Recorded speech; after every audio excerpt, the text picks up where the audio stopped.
कहिए कैसे हैं आप। सास बहू का रिश्ता बेहतर कैसे बनाएं, सास बहू का रिश्ता और वो भी बेहतर कैसे बनाएं। आप में से बहुतों के मन में ये आ रहा होगा कि सास बहू का रिश्ता और वो भी बेहतर हो ही नहीं सकता, इम्पॉसिबल। लिखवा लो आप मुझसे, ये चीजें आ रही होंगी ना आपके मन में। तो क्या इस रिश्ते को कभी बेहतर बनाया ही नहीं जा सकता? मतलब इस रिश्ते में इतनी नेगेटिविटी है कि इसको सुधारा जा ही नहीं सकता। तो सिंपल सा आंसर है कि सुधारा जा सकता है। अगर कुछ बातों पर ध्यान दिया जाए तो इस रिश्ते को भी बेहतर बनाया जा सकता है, दोनों की तरफ से, सास की तरफ से भी और बहू की तरफ से भी।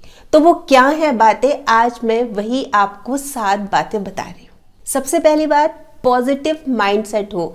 एक जो बहू है जब वो घर में आती है शादी होके, तो उसका थोड़ा सा माइंडसेट ऐसा होता है कि सास तो होती बहुत चालाक है, बहुत तेज तर्रार होती है, मतलब ये माइंडसेट लेके आती है। वहीं जो सास है वो क्या सोच रही है कि बहू है, आज की मॉडर्न बहू है, पता नहीं क्या क्या नज़ारे दिखाएगी। मतलब दोनों का एक दूसरे के प्रति नेगेटिव माइंडसेट है, तो उसको पॉजिटिव करना है। मतलब ये सोचना है कि जैसे बहू ये सोचे कि ये सास है, ये मेरी माँ जैसी है, जैसी मेरी घर पे माँ थी ऐसी ये यहाँ पे है।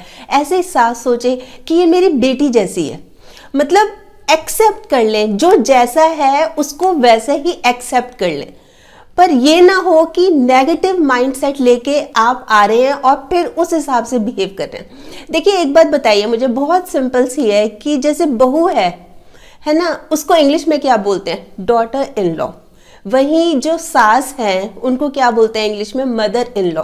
और इसकी शॉर्ट फॉर्म क्या होती है? डॉटर इन लॉ यानी दिल, और मदर इन लॉ यानी मिल। तो दिल तो मिल ही गए, दिल मिल हो गए ना, दिल और मिल, दिल तो मिल गए ना, अब मिल के रहना है बस।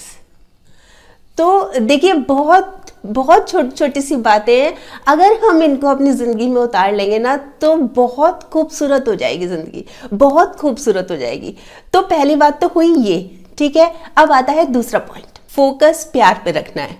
प्यार पे कहाँ हम लड़ाई झगड़ा किए जा रहे हैं, एरोगेंट हुए जा रहे हैं, रूड हुए जा रहे हैं। हमें फोकस सिर्फ रखना है, सिर्फ और सिर्फ रखना है किस पर? प्यार पर। देखिए कुदरत का, सृष्टि का एक बहुत खूबसूरत सा नियम है, और वो ये कि जो हम देते हैं ना हमें वही मिलता है।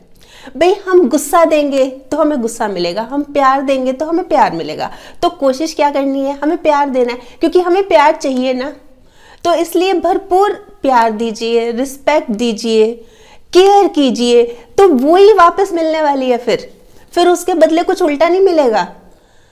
तो हम अपनी तरफ से तो पहल करें ना, हम वो तो देना शुरू करें ना। एक साथ बैठें, बातें करें, गप्पे मारें, बहुत तरह तरह की बातें होती हैं करने के लिए। अब जैसे मान लीजिए एक सास है, वो अपने बेटे की यानी कि जो बहू है उसके हस्बैंड की बचपन की बातें बता रही है। भाई ऐसा था बचपन में, ऐसा था, इसने ऐसे किया, इसने ऐसे किया। या फिर अपने हस्बैंड की कि भाई जब हमने मिलके ऐसे किया, इन्होंने ऐसे कहा था, फिर मैंने ऐसे किया। अपने एक्सपीरियंस शेयर करें ताकि उसको, जो बहू है उसको कुछ सीख मिले। वहीं जो बहू है वो भी एडवाइस ले सकती है, वो भी कुछ मतलब जानकारी ले सकती है, भी इस तरह से करें तो क्या। क्योंकि अब जो सास है वो एक्सपीरियंस्ड है ना, उनको नॉलेज है ना, तो उनसे एडवाइस ले सकती है। पर माहौल बहुत प्यार भरा होना चाहिए। देखिए जो प्यार है, जो स्नेह है, उसमें बहुत ताकत होती है। स्नेह में ही ताकत है समर्थ को झुकाने की, वरना सुदामा में कहाँ थी इतनी ताकत श्री कृष्ण से पैर धुलवाने की? ये तो स्नेह था ना। तो ये हमने रखना है, ये हमने माहौल यहाँ पर क्रिएट करना है, और करना है मतलब करना ही है। अब आता है तीसरा पॉइंट, एक दूसरे को समझे, और सास पहले समझे, क्योंकि सास भी कभी बहू थी। सास बड़ी हैं, एक्सपीरियंस्ड हैं, अनुभवी हैं ना, तो उनको अपनी बहू के इमोशंस अच्छे से समझ आने चाहिए। उसका रीज़न क्या है कि जैसे सास भी तो शादी होके आई थी, सास आई थी, तो उनको महसूस होता है ना कि क्या फीलिंग्स होती हैं, मतलब किस तरह से लगता है जब नए घर में जाते हैं। तो उनको सब पता है, समान अनुभूति रख के उन्होंने बहू को समझना है। और बहू की भी प्राथमिकता अब ये घर होना चाहिए। मतलब ये नहीं है कि बार बार अपने घर यानी अपने मायके जा रही है या बार बार वहाँ पे फ़ोन कर रही है। अब ये उसका परिवार है, ये उसका नया परिवार है, यहाँ पे उसके पापा हैं, मम्मी हैं, जैसे जेठ हो गए, देवर हो गए, नंद हो गए, ये सब उसकी अपनी फैमिली है। जैसे घर में उसके भाई बहन थे, यहाँ पे ये हैं। तो उसको भी ये समझना होगा पूरी प्राथमिकता अब उसको यहाँ की होनी चाहिए, यहाँ उसको देनी ही चाहिए। अब आता है फोर्थ पॉइंट, एक दूसरे की मदद करनी है अलग अलग एक्टिविटीज में, अलग अलग कामों में। अब घर में रहते हैं तो 100 तरह के काम तो होते ही हैं। अब जैसे जो मेन काम है खाना बनाना, सफाई करना, कपड़े धोना, ये तो मेन है ही, और इसके अलावा जो छोटे मोटे वो हजारों काम है वो अलग है। तो मिलकर देखिए बेस्ट यही है, या तो काम बांट लें कि भाई ये काम मैंने करना है, ये काम तुमने करना है, ठीक है। और अगर बांटना नहीं है, मिलके ही करना है तो और भी अच्छी बात है, भाई मिलके करना है, सारे काम मिलजुल के करने हैं, और भी अच्छी बात है। कई बार क्या होता है कि जैसे सास की तबीयत ठीक नहीं रहती तो वो बेड पे ज़्यादा बैठी रहती है, तो बेड पे बैठ के भी बहुत काम कर सकती हैं, जैसे कि सब्जी काट दी छोटी मोटी। अच्छा फिर क्या, जैसे कपड़े तय कर दिए, कपड़े प्रेस कर दिए, कोई घर में छोटा बच्चा है तो उसको वहीं लिटाकर उसकी तेल मालिश कर दी, उसका ख्याल रख लिया, ये भी कोई कम काम थोड़ी ना है। अच्छा जैसे मान लीजिए कि बिल्कुल ही कोई हेल्प नहीं करा सकती, मान लीजिए 1% अगर ऐसी है सास की मदद नहीं करा सकती, कोई प्रॉब्लम है उनको, तो घर में कोई मेड रख दीजिए, कोई काम वाली रख दीजिए, या फुल टाइम, या चलो 2 घंटे आई वो काम करके चली गई। उससे क्या होता है कि बहुत ज्यादा बर्डन बहू के ऊपर नहीं पड़ेगा।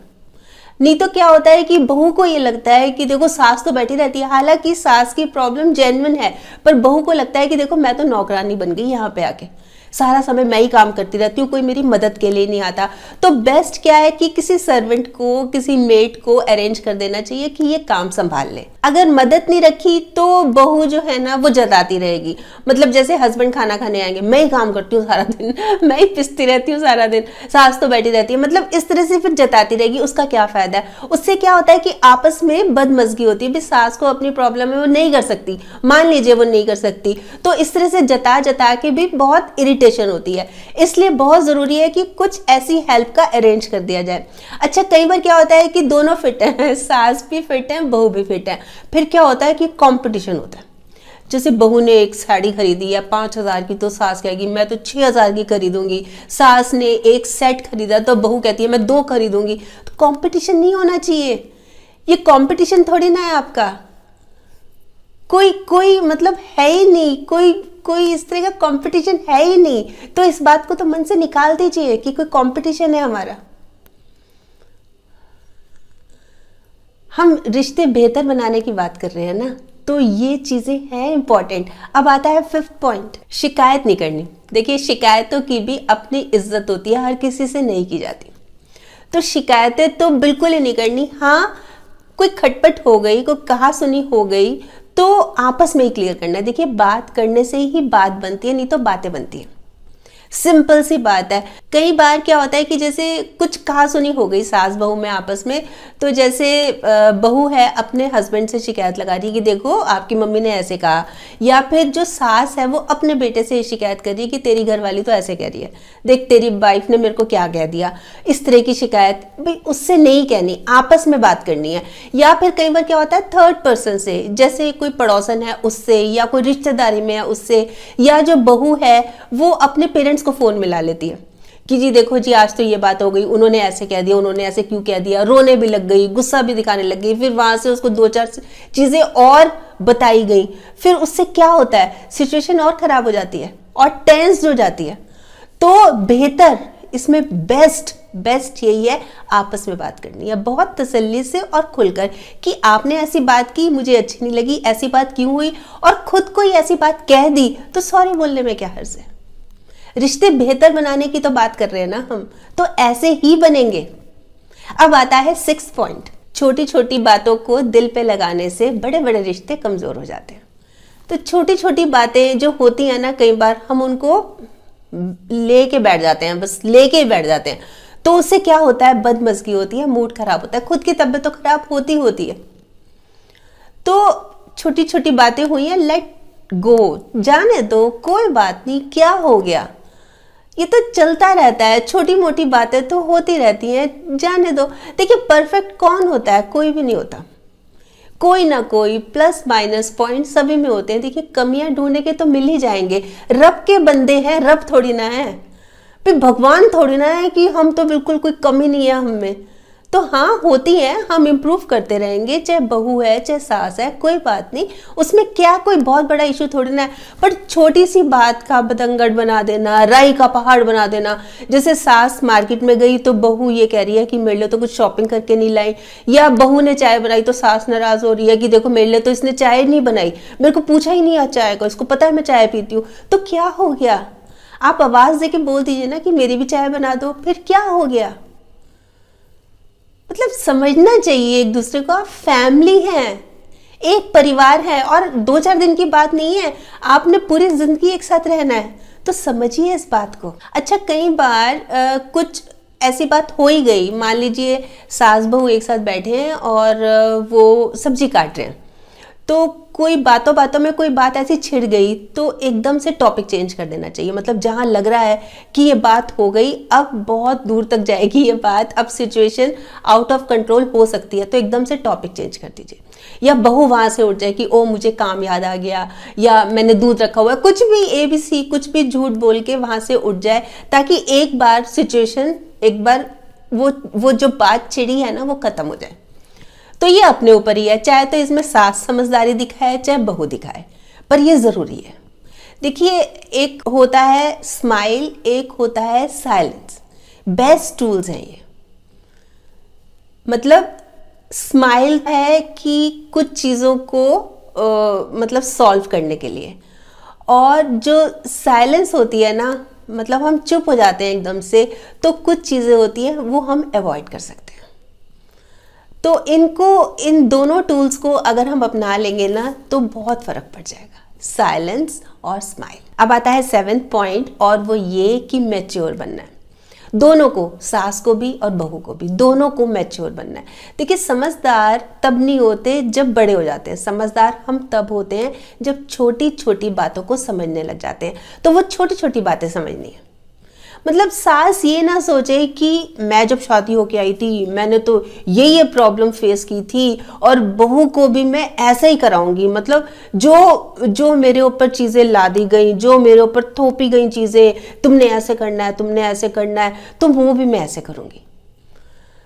तो यही बड़प्पन दिखाना है हमें, यही बड़प्पन दिखाना है। मतलब ये नहीं है कि हमने बदला लेना है, हमारे साथ ऐसा हुआ था हम भी ऐसे करेंगे, बदलाव की कोशिश करनी है।